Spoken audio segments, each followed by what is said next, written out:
Alright, y'all, what up? It's your boy Credit Beat Down. I have a very important video. This involves the whole Dragon Ball community. And even though it does involve the whole Dragon Ball community, I doubt this will get much views, but it needs to be said. Anyway, by somebody. Hopefully somebody looks at this, picks this up, and then actually, I would say spread the awareness of it. Because there's been a big issue with the Dragon Ball community for a minute. There was a video made on Slow Plays criticizing his reaction to the lack of content we've gotten from Spark and Zero, and we finally got a look at the content they released, and it was just one character. This is no hate to Slow Plays, but I completely understand the other YouTubers' reaction, and I'm going to explain why. I just think he was a bit more, I would say, if you could call it, insulting about it, but I'm just going to be a bit more blunt, because the reality of it is this. You're a big content creator and you represent our community, yet you are so out of touch. It is not just Slow Plays, it's Rhyme Style, it's CVX, it's all of them, it's Super Saiyan Caddy. They all represent our community. Bandai doesn't listen to us, they listen to them. And you want to tell you how this is true? This is true because it was Rhyme Style. Y'all could go back and look at it. It was Rhyme Style who went and got the 3 minutes changed just like that. So now you can actually change the time on matches within a player match in Xenoverse 2. He did that, and all he had to do was just mention it. All he did was mention that shit. And you can't put this all on Slow Plays. You can't. That's not fair. That's not fair at all. But you can make the argument, and I do agree, because I would be really annoyed, and I would find it really obnoxious when we're getting done wrong with DLC and everything. So we've already paid for the DLC, everything. They finally release a character, right? They finally release a little character, and the only people that represent you, or the only few people that represent you, are freaking out. Oh yeah, this is it. We love it. And they don't even play the game really. They play casually. They might cut the game on for like an hour or two, then just go do something else. When those are not your main customers, that's not even your primary audience. The person who's representing you is not even your primary audience. So now, because they don't listen to you, they're listening to them, and then they're looking at them and they're saying, oh yeah, this shit's cool, this shit's awesome. Dude, you gave us one DLC character for months and then tell us a thing. You can't do the No Man's Sky method. The No Man's Sky method works when they don't say nothing. They release DLC because the DLC is huge. It's a huge DLC that you don't even have to pay for. They're not doing this method right. You can even make that argument whether or not content creators of that level who represent a community hold some type of responsibility to the community that they are involved in. You can make that argument in some shape or form, whether you're for it or against it. The way I see it, I find myself at a disconnect with all Dragon Ball content creators who deal with video games, because they all are casuals. They don't play the game for real. You play this game a lot more than what they do. I tell you what, you play this game a lot more. They hop on, they play the game for a little bit, they cut it off. They do it for content only. If they're not making money for it, they're not.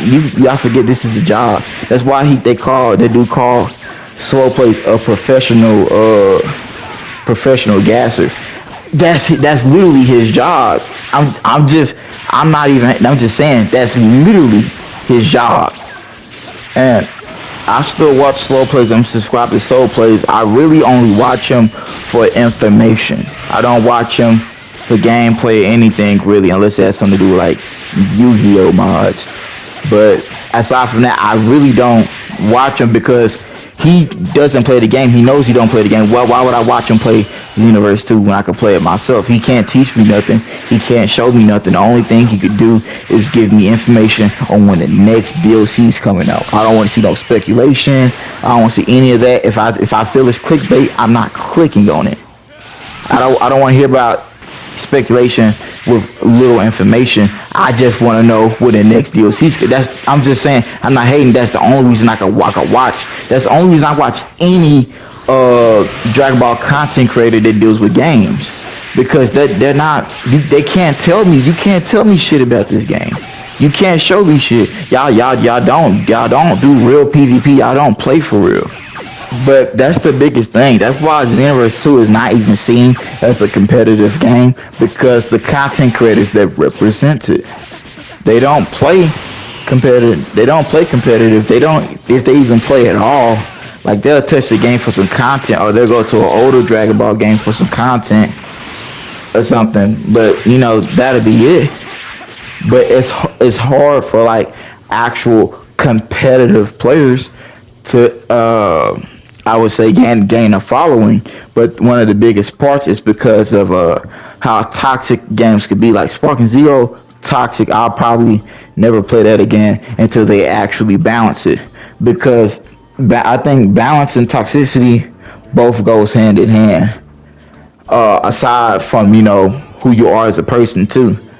So when it comes to that, when you have like so many talk, like Sparking, it was so bad. Like literally, people started to mass dislike my video. They started to harass me and harass my videos and everything just for playing the game. Like people were trying to start beefs with me. I don't know this dude. I don't remember playing with this dude, but obviously I did play. And it was so weird. I would probably Sparking Zero community, they're toxic. I wouldn't even. Yeah, it'll be hard to be a Sparking Zero creator. But anyway, that's kind of all I just want to say on that part. I do understand where the dude was coming from, and I'm pretty sure a lot of Dragon Ball fans feel that way when we play these games, because we feel like we're not heard, even by our own content creators that we watch. We feel like we are not even heard. Like legit, how could you understand the experiences I've had with this game and stuff when you don't even play it really? You would cut it on, you would get the DLC and check out the content, and then don't even show anything because you really don't know what you're doing. You'll press the command and show the move the best way you can. You just press it, and then you do like a combo string, and that's it. You can't explain the use of the move. You really don't know if it's good or not. You don't know what situations to use it in. There are certain situations, man. Like, but that's what I'm saying. But like, of course, Xenoverse is full of casual players, but at some point, like, competition is competition. You know, at some point, people jump in. People could be introduced to it competitively. Like, playing for fun, competitive is fun for me. And I guess you could say I could be a casual player because I don't just like to play. I like to play with all the cast. I find that fun. But anyway, it's your boy Creative D Down. I just wanted to make that video. Like, you know, there's no hate to you guys. You know, y'all stay creative.